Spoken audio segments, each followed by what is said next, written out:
দর্শক, এবার মুক্তিযোদ্ধাদের পক্ষ নিয়ে গর্জে উঠেছে আমাদের সেনাবাহিনী।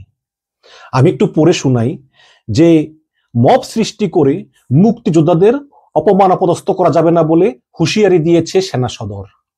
সেনাবাহিনীর military operations directorate colonel staff colonel Mohammad Shafiqul Islam সোমবার বলেন যে এরকমটা হলে তা কঠোরভাবে দমন করা হবে। যদি আর কোনো মুক্তিযোদ্ধাকে অপমান করা হয় তাহলে তা সেনাবাহিনী কঠোরভাবে দমন করবে। এবং তিনি আরো বলেছেন যে সংসদ নির্বাচন নিয়ে সেনাবাহিনী প্রস্তুত, তারা ইলেকশন কমিশনের নির্দেশনা অপেক্ষায় আছেন। এবং আরো বলেন যে মব সৃষ্টি করে সারা দেশে প্রায় প্রতিটা দিনই কোনো না কোনো বিশৃঙ্খলা হচ্ছে। এসব দমনে সেনাবাহিনী সবসময় হুঁশিয়ারি দিয়ে আসছে। সম্প্রতি টাঙ্গাইলে বীর মুক্তিযোদ্ধা বঙ্গবীর কাদের সিদ্দিকীর বাসায়ও হামলার ঘটনা ঘটেছে। সেনাবাহিনী আরো বলেন যে এই মুক্তিযোদ্ধাদের জন্যই আমরা একটি স্বাধীন দেশ পেয়েছি। তাদের প্রতি শ্রদ্ধা ও সম্মান সবসময় রাখে বাংলাদেশ সেনাবাহিনী। কোনো মব বা কোনো কিছু করে মুক্তিযোদ্ধা বা মুক্তিযুদ্ধকে খাটো করার সুযোগ নেই। এবং এই মহান মুক্তিযুদ্ধের মাধ্যমে বাংলাদেশের জন্ম হয়েছে। আমরা মুক্তিযোদ্ধাদের আগেও যেভাবে সম্মান করেছি আজও করি এবং ভবিষ্যতেও অন্তরের অন্তরস্থল থেকে সম্মান এবং শ্রদ্ধা করব। কোনো মব মুক্তিযোদ্ধা বা মুক্তিযুদ্ধকে ছোট করে দেখতে পারবে না। মুক্তিযোদ্ধা ফজলুর রহমান, যে বিএনপি করে ফজলুর রহমান, তার বাড়ির সামনে একটি মব সৃষ্টি হয়েছিল। যখন সেনাবাহিনী মেসেজ পেয়েছে সঙ্গে সঙ্গে সেখানে গিয়ে আমাদের দায়িত্বপ্রাপ্ত ইউনিট উপস্থিত হয়ে মব নিয়ন্ত্রণ করেছে। তবে একটা ব্যাপারে আপনারা নিশ্চিত থাকুন যে সামনের দিনগুলোতে আমরা মব দমন করব এবং পরিস্থিতি আরো উন্নতি হবে ইনশাল্লাহ। এই মবের বিরুদ্ধে সেনাবাহিনী জিরো টলারেন্স। যেখানে যখন মব হয়েছে তখন সেনাবাহিনী দ্রুততার সঙ্গে পৌঁছে পরিস্থিতি নিয়ন্ত্রণে এনেছে। এবং আপনারা জানেন যে কিছু ইউটিউবার বলেছে যে ডাকসু নির্বাচনে সেনাবাহিনী হস্তক্ষেপ করবে। তখন তিনি বলেছেন যে না, ডাকসু নির্বাচনের সঙ্গে সেনাবাহিনীর কোনো সম্পর্ক নেই। দর্শক, এখন প্রশ্ন হচ্ছে যে হঠাৎ করে সেনাবাহিনী কেন এই মুক্তিযোদ্ধাদের অসম্মান নিয়ে হুঁশিয়ারি দিল? দেখুন, মুক্তিযোদ্ধারা জাতির শ্রেষ্ঠ সন্তান, কোনো সন্দেহ নেই। কিন্তু তারা যে অন্যায় করলে তার শাস্তি তারা পাবে না এটাও না। কিন্তু তারপরেও সেখানে মব দিয়ে তাদেরকে অপদস্থ করা যাবে না।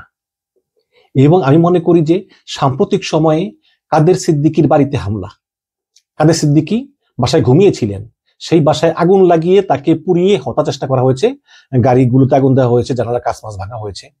এবং ঢাকা রিপোর্টার্স ইউনিটিতে একটি অনুষ্ঠানে, সংবিধান এবং মুক্তিযুদ্ধ বিষয়ক আলোচনা অনুষ্ঠানে লতিফ সিদ্দিকীকে মব সৃষ্টি করে অপদস্থ করা হয়েছে এবং তারপর তিনি গ্রেপ্তার হয়েছেন। এবং কিছুদিন আগে সাবেক সিইসি নুরুল হুদা, তার গলায় জুতার মালা দিয়ে তাকে পুলিশে দিয়েছে। এখন অবশ্যই যদি কোনো মুক্তিযোদ্ধা কোনো অন্যায় করে তাহলে সে শাস্তি পাবে, কিন্তু তার আগে যেভাবে মব সৃষ্টি করে, যেমন নুরুল হুদার গলায় জুতার মালা, লতিফ সিদ্দিকীকে অপমান অপদস্থ, খোঁচা, কাদের সিদ্দিকীর বাড়িতে আগুন লাগানো, এই সব কিন্তু সেনাবাহিনী ভালোভাবে নিতে পারেনি। কারণ সেনাবাহিনী মনে করতেছে যে এতে যেই মুক্তিযোদ্ধারা দেশ স্বাধীন করেছেন তাদের প্রতি অবমাননা করা হচ্ছে। এখন দর্শক, কাদের সিদ্দিকীকে আমি পছন্দ করি না।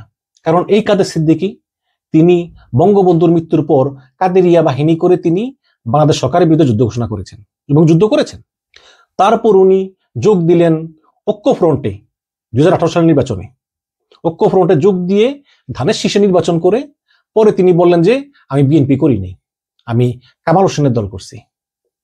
তারপর তিনি আবার শেখ হাসিনার সঙ্গে মিল দিলেন 2022 সালে। 2022 সালে শেখ হাসিনার সঙ্গে দেখা করলেন। 23 সালে তিনি সপরিবারে দেখা করলেন এবং তিনি বললেন যে আমি আমার বোনের কাছে এসেছি, আমি আমার বোনের জন্য জীবন দিয়ে দিব, আমার বোন প্রয়োজনে আরো 10 বছর ক্ষমতা থাকবে। কিন্তু এত তেল দেওয়ার পরেও কাদের সিদ্দিকীকে কিন্তু শেখ হাসিনা নেননি। 24 সালের নির্বাচনে তিনি নৌকা মনোনয়ন পাননি।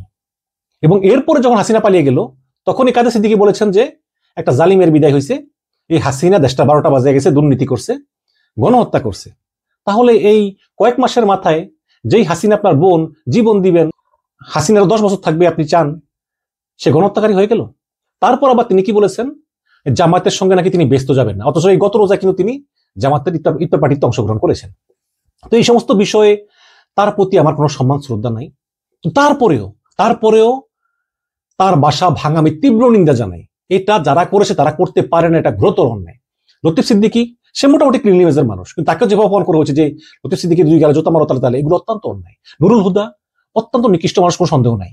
তিনি সেই রাতের ভোট এগুলো করেছেন, রাতের ভোট দিনে করেছেন, কিন্তু তাকে সুনির্দিষ্ট মামলায় একমাত্র পুলিশই অধিকার রাখে গ্রেপ্তার করার জন্য।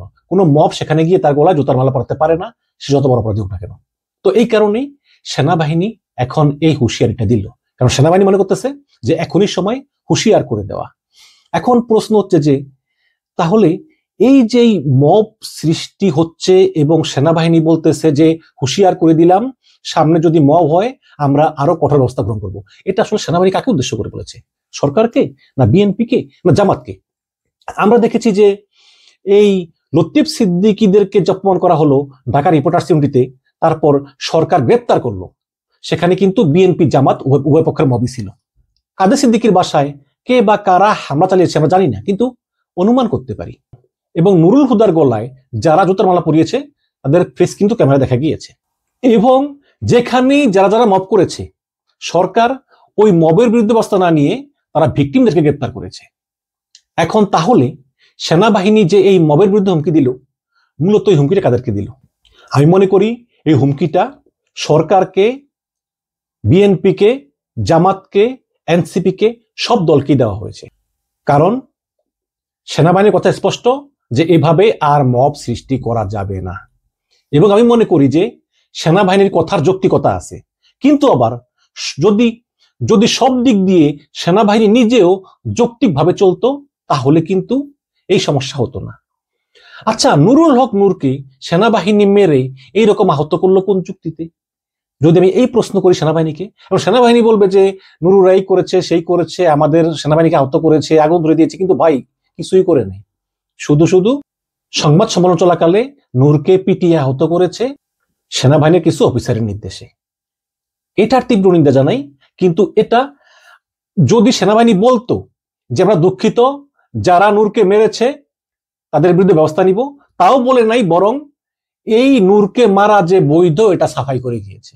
কিন্তু এই যে সেনাবাহিনী মুক্তিযুদ্ধের এবং মুক্তিযোদ্ধাদের পক্ষে অবস্থান নিল, এটাকে আমি সাধুবাদ জানাই।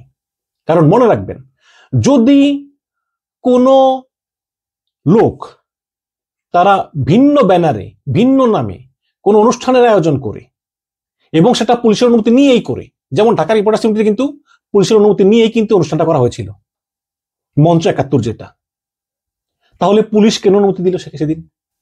যদি সরকার নাই চায় অনুষ্ঠানটা হোক, তাহলে কেন পুলিশ অনুমতি দিল? এখন এই যে সেখানে লতিফ সিদ্দিকী গেল, মঞ্জুর আলম পান্না গেল, কার্জন গেল, আবু শহীদ খান গেল, সচিব আবু শহীদ খানকে গতকালকে গ্রেপ্তার করা হয়েছে। এখন যদি তারা গোপনে গোপনে আওয়ামী লীগকে ফিরানোর চেষ্টাও করে, যতক্ষণ না পর্যন্ত সরকারের কাছে কংক্রিট প্রমাণ আছে যে তারা আওয়ামী লীগের পুনর্বাসন করতে চাইতেছে, ততক্ষণ পর্যন্ত সরকার এদেরকে গ্রেপ্তার করতে পারবে না। চোখ কান খোলা রাখবে, গোয়েন্দারা নজর রাখবে, কিন্তু গ্রেপ্তার করতে পারবে না, একটি রাষ্ট্রের আইন তাই বলে। কিন্তু তাদেরকে গ্রেপ্তার করা হলো কেন? সন্ত্রাস বিরোধী আইনে। একজন মুক্তিযোদ্ধা, কিছু মুক্তিযোদ্ধা নিয়ে, তারা বৃদ্ধ মুক্তিযোদ্ধাদেরকে নিয়ে সংবিধান রক্ষার জন্য একটা আলোচনা অনুষ্ঠান, হ্যাঁ সেখানে কিছু লোক উস্কানি দিয়েছে, কিন্তু এটা সত্য, তারপরেও তাদেরকে পুলিশ গ্রেপ্তার করতে পারে না।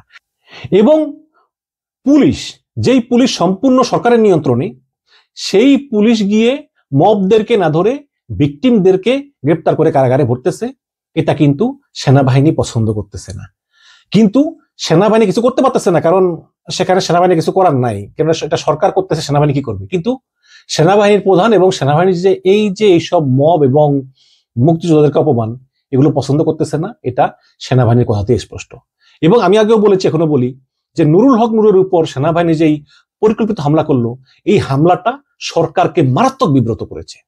ডক্টর ইউনূস নূরের উপর আক্রমণে খুবই কষ্ট পেয়েছেন এবং সেনাবাহিনী ক্ষমা না চেয়ে বিবৃতি দিয়ে এই মারটাকে জাস্টিফাইড করেছে এবং এরপরে সরকারের সঙ্গে সেনাবাহিনীর দূরত্ব আরো বেড়েছে। এখন ভবিষ্যতে আমরা দেখব যে যদি নতুন করে কোনো মুক্তিযোদ্ধার উপর হামলা হয়, তাহলে সেনাবাহিনী কি পদক্ষেপ নেয়।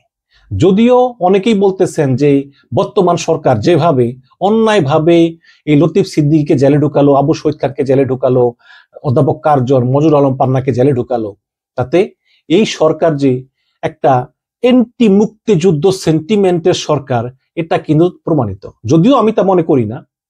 আমি মনে করি যে ইউনূস সরকার অবশ্যই একটি বৈধ সরকার, গণ আন্দোলনের পক্ষের সরকার, কিন্তু তাদের নিজেদের ভাবমূর্তি রক্ষা করতে হলে এই ধরনের গ্রেপ্তারগুলোকে বন্ধ করতে হবে। নারায়ণগঞ্জের মেয়র সেলিনা হায়াত আইভী আজ কয়েক মাস ধরে জেলে। আমি জানি না তার কি অন্যায়, সে তো একজন ক্লিন ইমেজের রাজনীতিবিদ। এখন এদেরকে ছেড়ে দিলে এরা আওয়ামী লীগকে পুনর্বাসন করবে, ছেড়ে দিলে পুনর্বাসন করবে, এখনো করে নাই। আপনি তো এই সন্দেহে একজন নারীকে দিনের পর দিন জেলে রাখতে পারেন না। অনেকে আমাকে বলবেন যে ভাই আপনি চুপা আওয়ামী লীগ। দেখুন ভাই, আমার লাইফে আমি শেখ হাসিনার বিরুদ্ধে এত কথা বলেছি, এটা কিন্তু খুব কম ইউটিউবাররাই বলেছে। আমি কাজী মিশন সবসময় সত্যের পক্ষে। যখনই বিএনপির উপর, জামাতের উপর মানবাধিকার লঙ্ঘন হয়েছে, আমি মিশন কোনোদিনই চুপ থাকি নাই। ভবিষ্যতে যদি আওয়ামী লীগের উপরে কোনো অন্যায় হয়, আমি চুপ থাকবো না, সেখানে আমি কথা বলবো, আমাকে বলতে হবে। তবে এই আওয়ামী লীগ বাংলাদেশের রাজনীতিতে আবার পুনর্বাসিত হোক অন্তত 10 বছরের ভিতরে, আমি তা চাই না।